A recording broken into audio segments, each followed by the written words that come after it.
안녕하십니까. 공병호TV의 공병호입니다. 지난 2달 사이에 우리 사회에서는 보통 사람들의 상식이나 그런 양식으로는 도저히 이해할 수 없는 그런 일들이 많이 일어났습니다. 우선 첫 번째 알아보고 싶은 것은 대통령이 한 일입니다.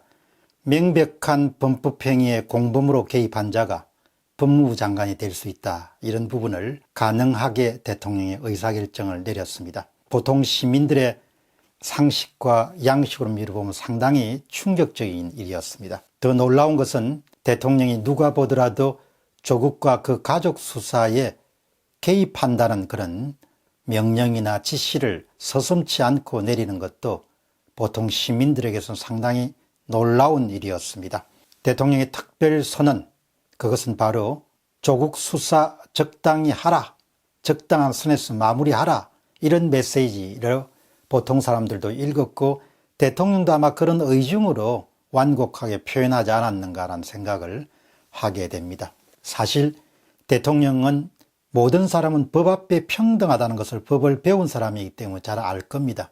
그러나 자신의 특별 발표를 통해 가지고 조국 수사를 적당한 선에서 하라라는 그런 메시지를 우리는 어떻게 받아들여야 될 것인가. 그것 한 건만으로도 직권 남용 사유에 해당하고 탄핵 사유에 들어갈 수 있을 정도의 중대한 그런 범죄 행위로도 해석이 될 수가 있습니다. 이런 사실도 보통 사람으로서는 도저히 이해할 수 없는, 상식선으로서는 받아들일 수 없는 그런 사안들입니다. 조국과 그 가족의 비리는 날마다 양파를 까듯이 나올 정도로 전방위적입니다. 자녀의 불법 입학과 관련된 서로 위조, 조국 펀드와 관련된 비리, 증거 인멸과 관련된 각종 사안들은 헤아릴 수가 없을 정도입니다. 그럼에도 불구하고 조국은 조금도 부끄러워하지 않습니다. 더욱더 당당하게 행동합니다. 검찰개혁에 대해서 더욱더 목소리를 높여 외칩니다. 이러니 보통 사람들은 자신이 갖고 있는 가치 기준을 미뤄보면 화병이 날거나 열을 받거나 아니면 덜어 누울 수 있을 정도로 그렇게 사람들에게 스트레스를 제공하는 원천이 되고 있습니다. 아예 사람들 가운데서 보는 것만으로 스트레스를 받는 그런 이웃들이 정말 많습니다.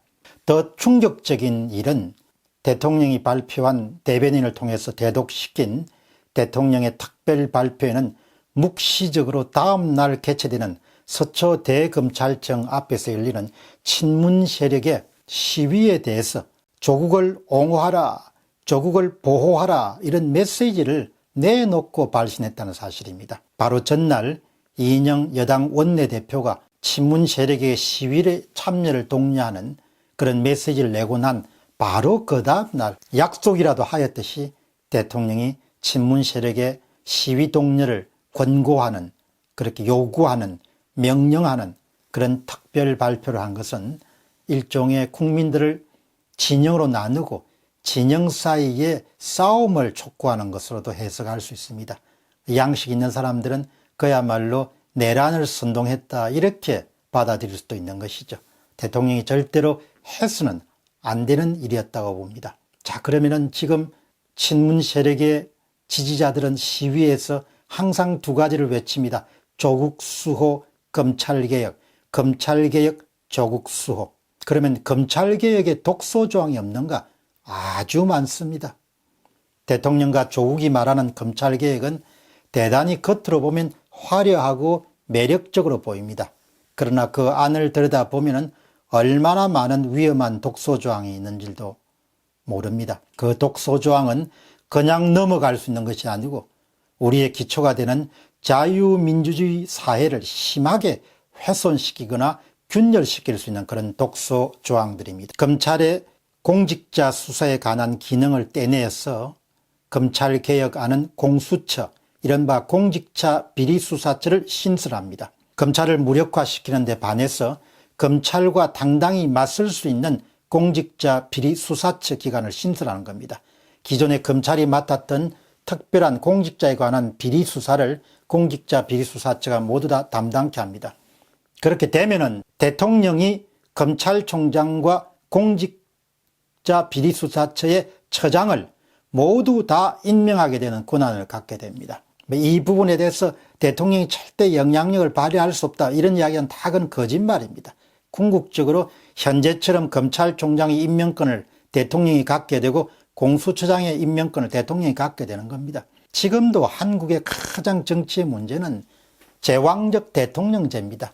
여러분도 아시다시피 그냥 모든 사람이 청와대만 들어가면 왕이 되지 않습니까? 왕이. 그게 대한민국 민주주의의 가장 위의 사항입니다. 그럼에도 불구하고 제왕적 대통령에게 초제왕적 대통령이 될 수 있는, 그래서 검찰과 공수처를 장악할 수 있는 그런 권한을 위임하는 것이 바로 뭐다? 검찰개혁의 핵심입니다. 대통령 권력을 더욱 강화시켜서 민주주의를 명백하게 위협할 수 있는 그런 것이 지금 추진하고 있는 검찰개혁입니다. 대통령제 선진국가에서는 대통령이 임명하는 공수처는 어느 곳도 존재하지 않습니다.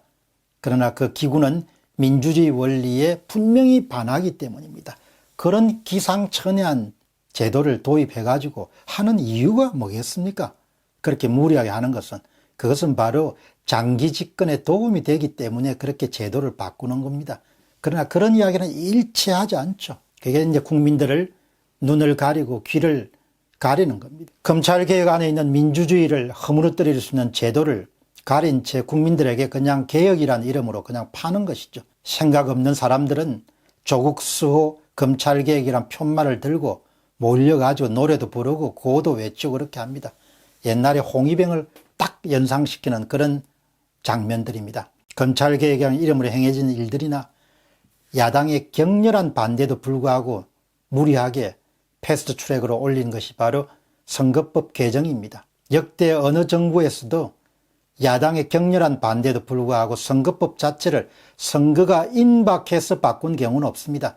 현재 추진되고 있는 준연동형 비례제란 것도 결국은 군소정당을 키워가지고 좌파 연립 정권이 오랫동안 장기 집권할 수 있는 토대를 만드는 것이지 않습니까? 알만한 사람은 다 알지 않습니까? 그것이 바로 장기 집권을 위한 중요한 제도 개선 작업이다, 이런 것을. 그러면 다음 질문은 그들이 추구하는 게 뭐냐 이야기예요. 문재인 대통령과 집권 여당이 뭘 갖기 위해서 그런 것을 추진하냐. 국민의 반대도 불구하고, 대다수 국민들이 반대하는데도 불구하고 그렇게 자기들이 이렇게 쑥덕쑥덕해서 왜 그거를 밀어붙이냐. 한국의 민주주의를 훼손시키는 활동적인 자유사회로부터 통제사회로 가는 토대, 도구, 수단들이 지난 2년 동안 차근차근 추진되어 왔습니다. 그러니까 지난 2년을 한 줄로 쭉 세워보면 일관된 그림이 난 것은 장기 집권, 그리고 좌파 연립 정권에 유리한 그런 제도 개혁을 추진해 왔던 거죠. 이제 여당은 그것도 모자라서 지상파 장악이 끝나고 나니까 유튜브 방송에 대한 본격적인 통제 작업을 시작할 모양입니다. 아시다시피 여러분들 지상파는 이미 모두 다 장악이 됐지 않습니까? 자기들 뜻대로 할 수 있게끔. 더불어민주당은 허위 조작 정보 유통 건절을 위한 이 허위 정보가 만들게 되면 그것을 개인이 책임지는 것, 제작자가 책임지는 것이 아니고 그것을 유통하는 일종의 인터넷 플랫폼 기업의 책임을 물을 모양입니다. 그러면 이제 인터넷 플랫폼 기업이 조금이라도 정부에 비판되는 그런 유튜브 내용에 대해서는 다 내리도록 그렇게 하겠죠. 중국이 일당 독재 체제를 유지하기 위해 가지고 표현의 자유를 제한하는 그런 제도를 한국이 도입하는 겁니다. 말이 안 되는 거죠.